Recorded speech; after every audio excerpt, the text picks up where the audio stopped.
حتى انا لو شرحت له الكلام، حتى لو حاولت ان انا افهمه، عمره ما هيفهم، وعمر الكلام ما هيخش في قلبه. يستحيل، خلاص يستحيل. كأني كده بالظبط جايبه واحد وبقول له بص انا جايبه لك عروسه، شايف العروسه الحلوه اللي هناك دي؟ هي دي، ايه رايك في العروسه دي تتجوزها؟ وراح باصص كده للبنت اللي انا جايباها ديت، ولقاها مثلا بنت قليله الادب، راح قايل لي ايه البنت اللي قليله الادب اللي انت جايباها لي؟ انت مش شايفه بتقولي، مش شايفه الفاظها؟ رحت قايله له ماشي استنى، ما تفهمهاش غلط، دي قله ادب روحيه، ده قله الادب ديت وراها هدف تاني اسمى من تفكيرك. ما تفهمهاش غلط، وما تاخدش قله ادبها ديت والفاظها اللي هي بتقولها بمعنى مادي. حاول تفهم شويه بتفكيرك وباحساسك، وحاول تبص للرموز بتاعت الكلام بتاعها. البنت دي مش قلة الادب ولا حاجه، بص البنت دي مش قلة الادب ولا حاجه، البنت ديت بتقل ادبها عشان تصرف على اخواتها. شفت بقى الهدف السامي اللي هي بتقل ادبها عشانه؟ تبقى مش قلة ادب ولا حاجه، ده هدف سامي، دي في علاقه حب قويه بينها وبين اخواتها، فعشان كده بتقل ادبها عشان تعبر عن حبها. يعني بتبيع نفسها وبتبيع كرامتها وبتبيع شكلها قدام الناس والفاظها كده بتقولها عادي علشان خاطر تعبر عن العلاقه القويه اللي بينها وبين اخواتها. هل ممكن الراجل دوت بعد اللي شافه وبعد تفسيري وتبريري لموقفها هيقبل بيها؟ يستحيل. خلاص قلبه اتقفل، مستحيل. لو هيدوله عليها فلوس، ده نفس اللي حصل لي. واقفه بعرض على الناس كلام ربنا ماشي، ولقيت تعبيراتهم اللي انا شفتها والكلام اللي انا سمعته. يستحيل مهما وقفت ان انا علشان افهمهم الكلام، وعلشان ان انا اشرح لهم مغزى الكلام وهدفه ومعانيه ويقصد ايه، يستحيل يقبلوه. يستحيل. انا بضحك على نفسي. هو انا هضحك على نفسي؟ ماشي، هخش روم وهرد عليكم وهقول لكم ما تفهموش نشيد الانشاد غلط، ونشيد الانشاد يقصد كذا، وصديقي معناها كذا، ومش عارفه رأسك بتشير الى ايه، وفخذيك بتشير الى ايه، والكلام ده كله. طب انا هضحك على نفسي؟ اهو انا جربت بنفسي وعشت اللحظه، لحظه سودة بكل المقاييس. اللي مش مصدقني يمسك الكتاب المقدس ويقف كده هو في الشارع ويقرا الكلام اللي انا قريته، ويوريني الناس هيعملوا ايه، يوريني الناس هيسمعوا كلامه ازاي. بنت اولا يروح يعمل زي ما انا عملت، ويوريني الصدمه اللي هيتصدمها. لو وافقت انت يا مسيحي وانت بتقرا كلام ربنا ان كلام ربنا يتقابل بالاسلوب اللي انا شفته دوت، مفيش دم، لان انت كده هو مش بتغير على كلام ربنا ومش بتزعل علشان كلام ربنا. المهم انا خدت الكلمتين دولت من الشاب دوت وروحت منهارة وانا بعيط، مش شايفة قدامي ولا قادرة اكلم حد ولا قادرة اكل ولا قادرة اشرب. ودخلت اوضتي وقفلت على نفسي وقعدت اكلم نفسي زي المجنونة العبيطة الهبلة. قعدت كده اكلم نفسي وخلاص. قعدت بقول جملة واحدة بس، بكلم ربنا وبقول له جملة واحدة بس، بقول له ليه يا رب اتعرض للموقف دوت بسبب كلامك؟ ليه اتعرض للموقف دوت بسبب ان انا بعرف الناس كلامك؟ هو مش ده كلامك وبتخاطب بيه الارواح في القلوب؟ ليه ما دخلش على روحهم وقلوبهم؟ ليه دخل على حته ثانيه خالص؟ ليه راح على الغرايز والشهوات وسمعت الكلام دوت من الولد اللي بيتكلم دوت؟ انا مش قادره اتلم على اعصابي، كل ما افتكر الموقف ما بقدرش اتلم على اعصابي. انتوا عارفين يعني ايه لما كلام ربنا ينهار كده قدامكم؟ ينهار تشوفوا ردود فعل الناس بتتكسفوا من كلام ربكم. مفيش ولا مسلم طبعا عايش الاحساس ده لانه ما عندوش كلام زي اللي عندي. وزي ما قلت اللي مش مصدقني يروح بنفسه ويقف في اي مكان، في مسلمين او في اي حد، في ملحدين حتى او في بوذيين، من اي ديانة، ويقف يقرا عليهم الكلام ده ويشوف رد فعلهم ايه. بقيت اقول يا رب اشمعنى تختار العلاقة الجسدية بين عريس وعروسة وتتكلم بيها وتشبه بيها؟ اشمعنى العلاقة الجسدية؟ اشمعنى؟ ففي علاقات اطهر من كده واثمن من كده بكتير كنت ممكن تشبه بيها. في علاقة الام بابنها، الام ببنتها، الاب بابنه، الاخ باخوه. في علاقات كتيرة سامية وطاهرة. اشمعنى عريس وعروسة؟ على الاقل ما كنتش هسمع الكلام اللي انا سمعته ده واتحرج الاحراج ده. ما كنتش هسمع الكلام ده بسبب كلام. بقيت عمال اكلم نفسي كده اقول اروح فين، بس اروح فين واكلم مين؟ اروح فين واكلم؟ رحت وقفت قدام سورة يسوع في اوضتي وبقيت اكلمه واستنى منه رد واقول له رد عليا يا يسوع، رد عليا. اتمجد يا يسوع، وريني مجدك العظيم ورد عليا.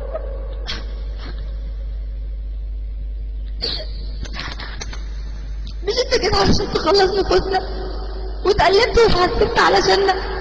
انت ليه بتكسر عليا تريحني؟ رد عليا، ارشدني، قولي ليه الكلام ده اعرفني؟ اتحركت ليه وليه الكلام حرك الناس عليا؟ وليه سمعت من السافل الكلمة دي؟ ليه؟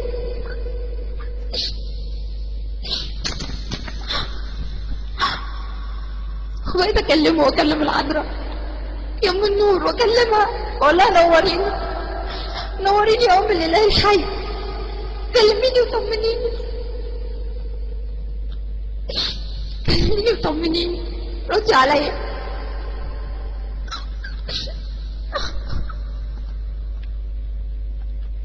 انا مش قادره استحمل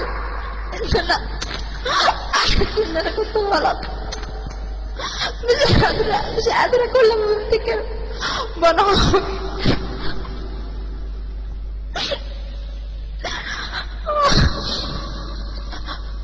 كلمت يسوع وكلمت العذراء وكلمت كيركي وخدت شهادة القديسين كلها وانت بتحس عليا، ما حدش عبرني.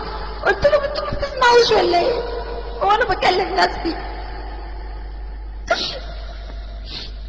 انت ما بتحبنيش يا يسوع علشان بترد عليا.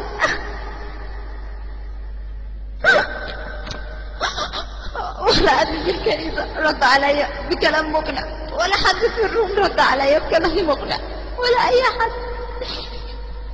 اي حد اداني طريقة امسك بيها كتابي واقرا بشجاعة قدام الناس، ولا حد فسر لي اي حاجة في اي حاجة. فضلت اتكلم معاهم كده اهو لحد ما الناس نامت وانا اللي قاعدة كده صاحية. قلت لهم انتوا خلاص، انتوا جبتوا اخركم معايا كده خلاص، انا مش هستنى منكم رد بعد كده تاني.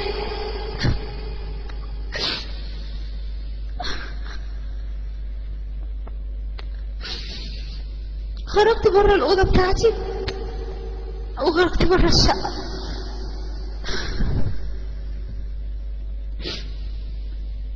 خرجت بره الشقة والبيت كله نايم عندنا،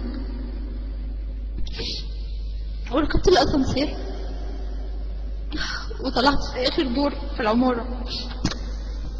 طلعت فوق في آخر دور، ولا في حد جنبي ولا حد يقفي ولا حد سمعني.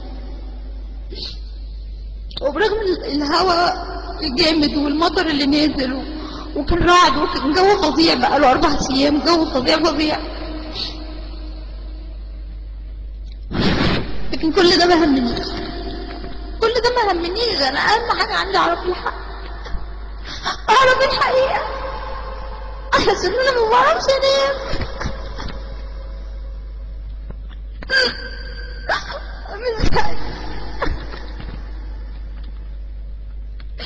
من ساعة الموقف اللي حصل لي وانا ما بعرفش انام.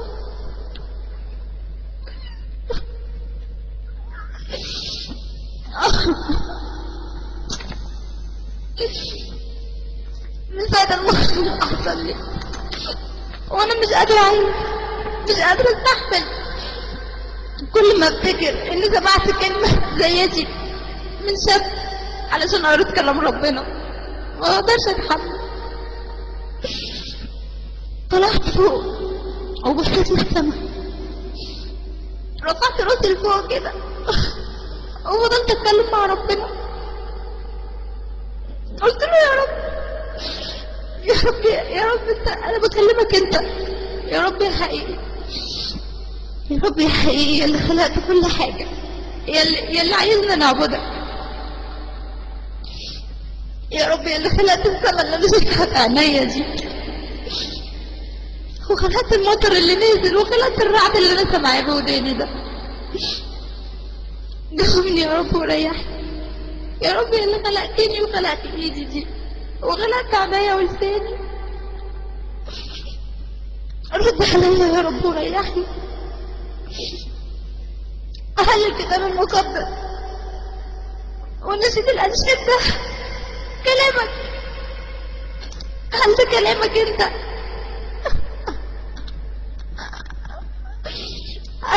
هل نسيت الأنشاد ده كلامك؟ وهل فعلا يسوع اطلب من أقاليمك؟ هل ده كلامك فعلا؟ هل ده كلامك ولا الكلام ده كذب زي ما سمعت؟ تخيلوا ربنا بساعتها يرد عليا. أول ما قلت ربنا الحقيقي يرد عليا، أول ما كلمت ربنا وقلت له اللي خلقت الدنيا دي كلها رد عليا.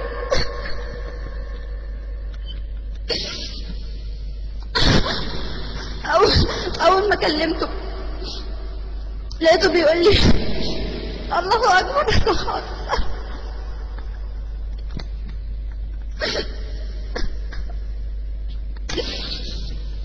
أول ما سألته لقيت الأذان بيهتم في الفجر في الجامع اللي كان فيه. قلت له طلعتوا في مكان عالي، لو طلعتوا في مكان عالي بالليل كده هو وسمعتوا الأذانات وهي بتأذن جنب بعضيها هتسمعوا كذا أذان. فأنا بقيت أكرر السؤال، احنا حوالينا كذا جامع، بقيت أكرر السؤال كذا مرة، نفس السؤال. هل نسيت الأنشاد ده كلامك يا رب؟ هل نسيت الأنشاد ده كلامك؟ كل ما أكرر ألاقي جامع جديد رد عليا وقال الله أكبر الله أكبر.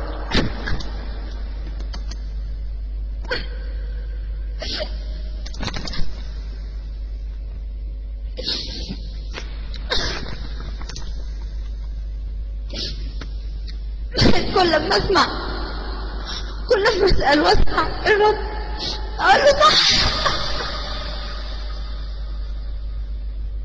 اقول له صح يا رب انت اكبر، انت اكبر من كده. قلت له صح يا رب انت اكبر من ان يكون ده كلامك، انت اكبر من ان انت تتغزل بالطريقه دي، انت اكبر من ان انت تشبه اي حاجه بالتشبيهات دي.